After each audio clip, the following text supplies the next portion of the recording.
Assalamualaikum warahmatullahi wabarakatuh. Halo, apa kabar anak-anak generasi emas Indonesia? Orang-orang hebat di masa depan. Apa kabarmu? Saya berharap kamu dalam keadaan sehat dan bahagia. Kali ini di pertemuan pertama kita akan bincang-bincang sedikit tentang novel. Let's go! Sebelum memulai pembelajaran, marilah kita mengucapkan Bismillahirrahmanirrahim. Semoga kita dalam berkah Allah. Amin. Berhentilah merasa hampa. Berhentilah meminta tolong untuk dilengkapi. Berhentilah berteriak-teriak ke sesuatu di luar sana. Berhentilah bertingkah seperti ikan di dalam yang malah mencari-cari air. Apa yang Anda butuhkan? Semua sudah tersedia. Di Lestari dari novel Supernova. Saya bacakan satu lagi quotes novel yang saya suka dari Sapardi Djoko Damono, Hujan di Bulan Juni. Aku mencintaimu. Itu sebabnya aku tak akan pernah selesai mendoakan keselamatanmu. Saya suka membaca kalimat-kalimat ini dan menjadi tenaga bagi saya. Kamu suka baca novel? Siapa novelis yang kamu gandrungi? Mungkin ada kata-kata yang kamu ingat, yang menginspirasimu, yang mendorong semangat. Ternyata novel bisa memberi spirit kepada kita.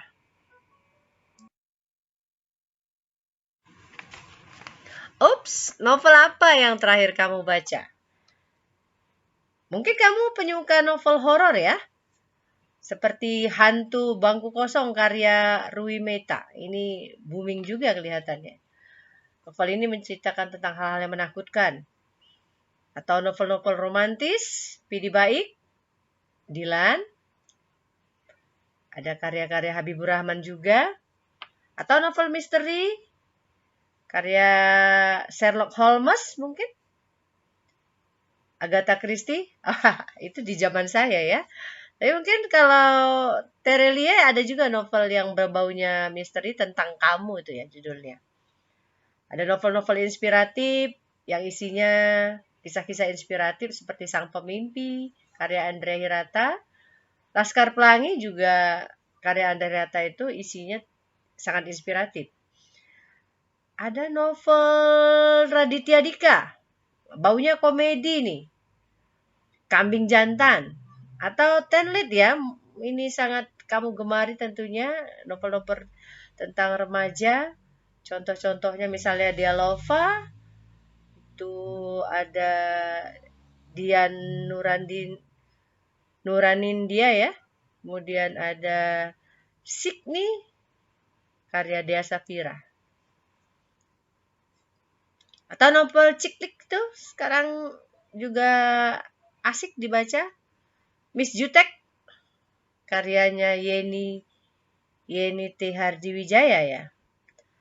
Atau novel-novel yang sumbernya dari lagu, jenisnya songlit itu, misalnya karya Carla M. Nasar. Itu misalnya Sebelum Cahaya ya. Ada juga novel-novel dewasa yang bisa juga kamu baca kelak. Novel-novel Saman, Larung, ini adalah jenis-jenis novel yang asik untuk dibaca dan ribuan bahkan jutaan novel tersedia sekarang. Dan membuka kesempatan kamu untuk kepo-kepo isinya. Apa sih isi novel itu sehingga kok orang tertarik ya membaca novel. Anak-anak, sesuai dengan kesepakatan kita bahwa kita akan mencapai tujuan pembelajaran kita hari ini setelah selesai membaca sebuah novel, tugas proyek kamu yang lalu, diharapkan nanti kamu bisa menangkap pandangan pengarang terhadap kehidupan dan menyajikannya dalam bentuk literasi yang kamu kuasai. Bisa jadi itu ulasan dari tulisan atau lisan. Bentuk medianya bisa kamu buat video, buat desain peta konsep, dan seterusnya yang menggambarkan bagaimana pandangan pengarang itu terhadap kehidupan masyarakat yang ada. Mari kita bicarakan seputar novel. Bahwa novel adalah karya sastra fiksi prosa yang ditulis secara naratif, biasanya dalam bentuk cerita. Cerita dalam novel bersifat imajiner. Kalau Jacob Sumarjo mengatakan bahwa novel ini adalah karya yang paling populer di dunia. Dan Rostam Aji mengatakan bahwa ada dua unsur yang ada dalam novel, yaitu unsur intrinsik dan unsur ekstrinsik. Ada tema, ada pesan, kemudian ada alur tokoh-tokohnya, kemudian ada nilai-nilai dari novel itu yang mengangkat nilai budaya, nilai sosial, nilai moral, estetika, dan sebagainya yang ingin digali oleh seorang novelis, kemudian disajikan dalam bentuk tulisan sehingga dia menyampaikan imajinya. Jadi kadangkala imajiner ini diartikan hanya sebagai hayalan. Itu benar. Tetapi jangan lupa bahwa karya imajiner ini ada kata-kata yang dekat dengannya, bahwa karya imajiner ini juga ada sebuah konsep, ada sebuah teori, ada sebuah hipotesis atau abstraksi, bayang-bayang seorang penulis novel tentang sebuah fenomena, tentang sebuah peristiwa yang akhirnya dia tuliskan. Jadi faktor-faktor eksternal dari dalam diri penulis ini juga sangat berpengaruh nanti terhadap karyanya. Sehingga novel ini menjadi sangat populer karena bisa jadi dia mengantarkan pemikiran penulis tentang mimpinya, idealitasnya, atau kiatnya terhadap sebuah peristiwa atau fenomena yang dihadapinya sehari. Lalu apa yang membedakan novel dengan karya sastra lainnya? Walaupun sama-sama karya sastra yang imajiner, tapi novel memiliki kekhasan tersendiri. Misalnya dari banyaknya atau panjangnya tulisan. Biasanya novel ini lebih panjang, bisa 35.000 atau 40.000 kata, bisa 100 halaman lebih A5 ya kalau dicetak dalam buku. Kemudian ada tokoh-tokohnya, tokoh-tokoh yang digali dalam novel ini karakternya lebih kuat dan khas. Kemudian membawa cerita itu ke titik-titik drama kehidupan yang diciptakan oleh penulis. Sehingga salah satu cara membuat novel yang bagus adalah bahwa menciptakan tokoh yang khas, yang bisa diingat oleh pembaca, yang kuat karakternya, sehingga novel ini menjadi salah satu kekuatannya adalah dari tokoh yang dia ciptakan. Kemudian misalnya tema yang diangkat dalam novel bisa jadi lebih kompleks. Lebih kompleks dari satu tema yang dia angkat berkembang. Sehingga nanti nilai-nilai yang bisa kita gali di situ bisa jadi ada nilai budaya, ada nilai religius, ada nilai estetika dan sebagainya. Karena apa? Karena tema yang dikembangkan lebih kompleks. Kemudian latarnya tidak statis, latarnya terus bergerak. Misalnya dari satu tempat ke tempat yang lain itu bisa lebih banyak. Bisa juga suasana yang dibangun oleh penulis dalam novel itu bisa beragam suasana. Ada kecemasan mungkin, ada tragedi mungkin, ada suasana yang gembira dan sebagainya. Jadi itu lebih beragam sehingga ketika membaca novel itu kita merasakan sebuah suasana atau situasi yang memang betul-betul kita nikmati. Contoh ketika kita membaca novel Terusir karya Hamka misalnya. Ada suasana yang sangat mengharukan, menyedihkan dan menimbulkan perlawanan dalam diri kita ketika membaca novel semacam Terusir karya Hamka, atau ketika kita membaca karya Ayah misalnya Andrea Hirata, bagaimana ada nilai komedi di situ. Kita bisa tertawa sendiri membaca novel itu, atau ketika kita melihat sosok ayah yang tercampakkan, kita bisa menangis sendiri di situ. Nah, ini adalah suasana yang coba dibangun oleh penulis lewat latar suasananya. Kemudian cerita yang dibangun oleh novelis umumnya tentang tokoh tadi, ada perubahan-perubahan nasib yang kadang-kadang kita sendiri tidak bisa menduganya. Jadi ini adalah karakter khas dari novel yang secara umum juga memang dimiliki oleh karya fiksi yang lain, tetapi dalam novel ada kekhasan sendiri yang bisa kita nikmati. Dan mungkin ada ciri-ciri novel yang lain yang bisa kamu tambahkan, yang bisa memperkaya kita untuk melihat, oh, ketika kita membaca ini adalah sebuah novel, ini bukan drama, ini bukan cerpen dan sebagainya.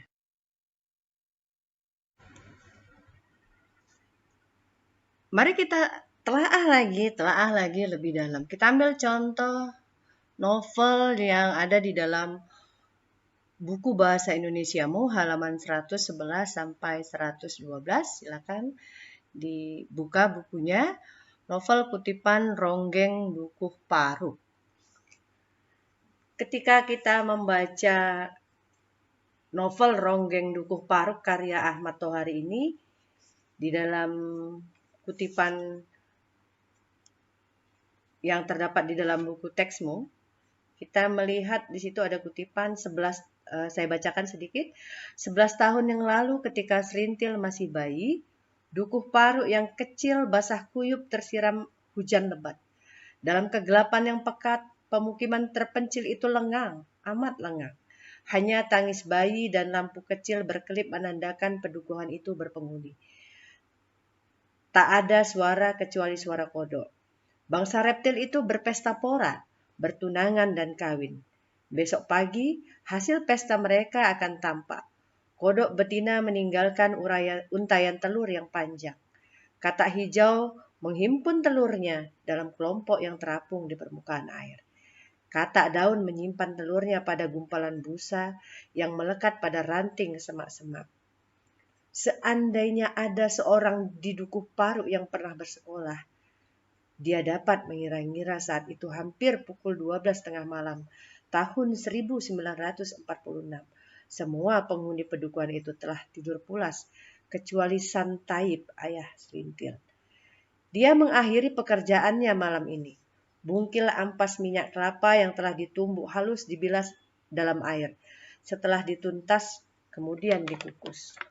Turun dari tungku, bahan ini diratakan dalam sebuah tampah besar dan ditaburi ragi bila sudah dingin. Besok hari pada bungkil ampas minyak kelapa itu akan tumbuh jamur-jamur halus. Jadilah tempe bongkrek. Sudah sejak lama Santaib memenuhi kebutuhan orang Dukuh Payu akan tempe itu. Kutipan novel tersebut menceritakan pandangan pengarang terhadap kehidupan di Dukuh Paru yang masih terbelakang, seperti kebodohan dan kemiskinan. Kehidupan tersebut diungkapkan pengarang dengan cara yang unik, mendeskripsikan bagaimana seorang Santaib bekerja, mencongkel bungkil kelapa, kemudian mengemasnya menjadi tempe bongkrek yang menjadi makanan khas. Jadi makanan khas sehari-hari yang pada saat tahun 1946 itu adalah makanan kelas bawah. Kita melihat bahwa Ahmad Tohari menggambarkan dengan detail keadaan Dukuh Paruk ini, sehingga kita bisa melihat bagaimana pandangannya terhadap kehidupan sosial masyarakat, kehidupan ekonomi masyarakat. Jadi dalam sebuah novel, novelis itu bisa menggambarkan sebuah keadaan. Apakah nilai yang diangkat adalah nilai-nilai sosialnya atau religiusnya dan sebagainya. Tapi ingat bahwa novel itu bisa jadi mengangkat banyak nilai di dalamnya. Bisa jadi ada nilai estetik dan sebagainya yang kalau kita kupas lebih jauh akan menimbulkan pesan tersendiri bagi pembacanya.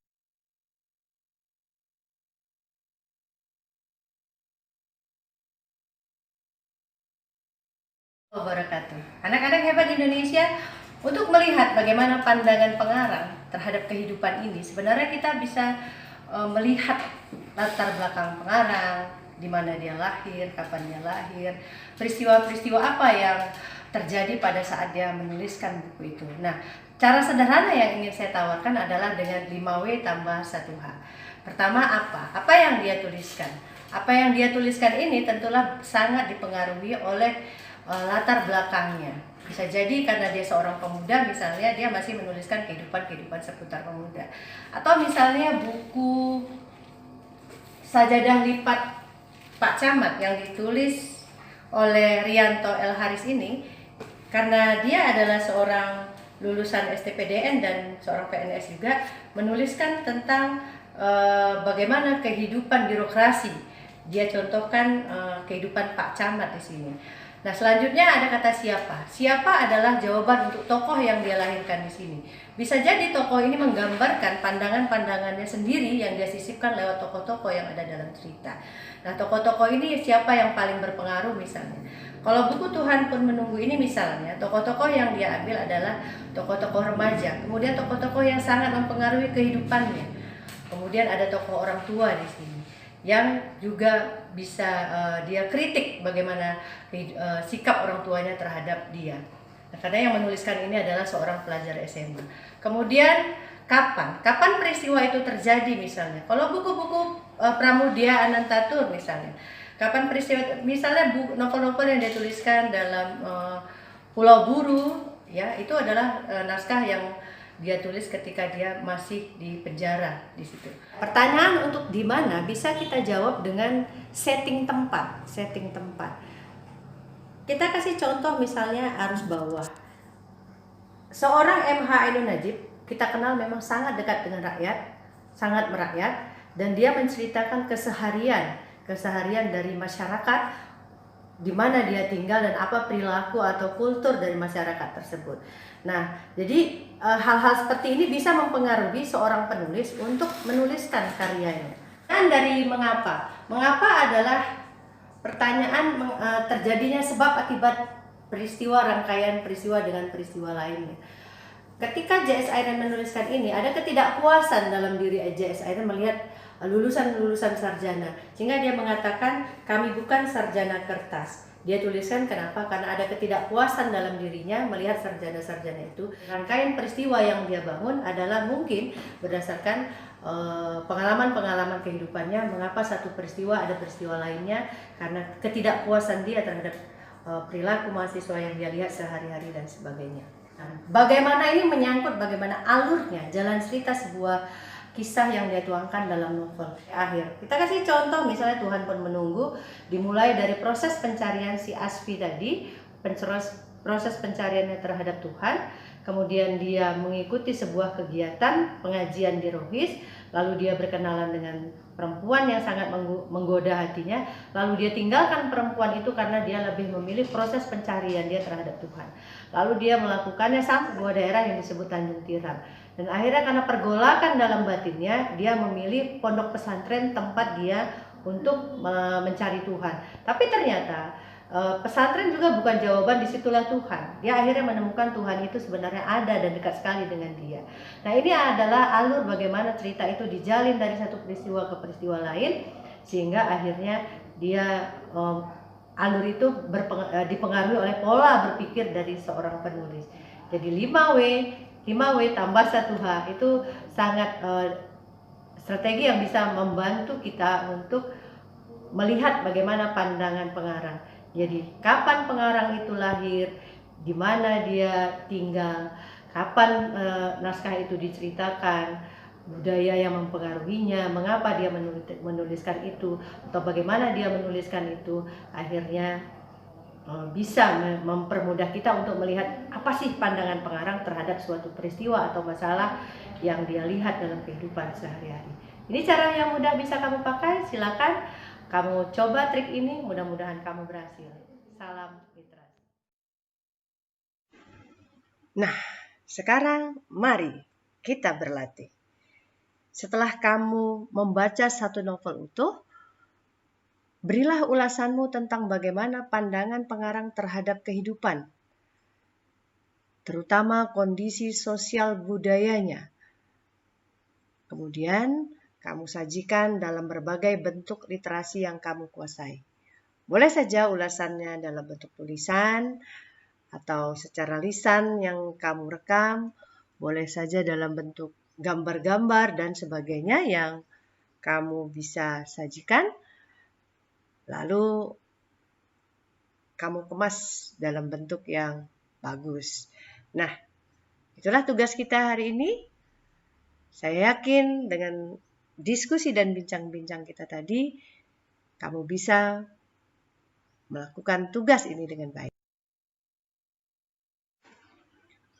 Anak-anakku sekalian, terima kasih sudah mau bersabar dan tekun mendengarkan apa yang Bunda sampaikan, sehingga kamu lebih tertarik lagi membaca novel-novel. Dan karena kamu sudah belajar mengkaji novel itu, melihat berbagai sudut pandang pengarang terhadap karya tulisnya, sehingga itu bisa memperkaya batin kita, memperkaya hasanah intelektual kita terhadap kehidupan ini, menjadikan kita lebih bijak dalam menyikapi satu dan lain hal, peristiwa dan fenomena sehari-hari yang kita alami dari membaca banyak novel. Pesan utama yang ingin Bunda sampaikan di akhir sesi pembelajaran kita ini adalah bahwa membaca membuka jendela dunia. Saya ingin kutip dari novel Harry Potter and the Order of the Phoenix, J.K. Rowling, yang mengatakan bahwa pada akhirnya nanti semua yang pernah hilang atau diambil dari diri kita akan kembali lagi kepada kita, walaupun dengan cara yang tidak pernah kita duga. Saya sudah mengambil waktumu, mungkin sedikit yang saya sampaikan, tapi yakinlah bahwa dengan membaca banyak hal, salah satunya adalah novel, maka insya Allah kita akan memperoleh lebih besar dan lebih banyak hal dengan cara yang tidak kita duga. Bahwa pembelajaran ini punya makna dan semoga diberkahi oleh Allah Subhanahu wa Ta'ala. Terima kasih atas segala perhatiannya. Mari kita jadikan literasi baca sebagai jendela hidup kita. Assalamualaikum warahmatullahi wabarakatuh.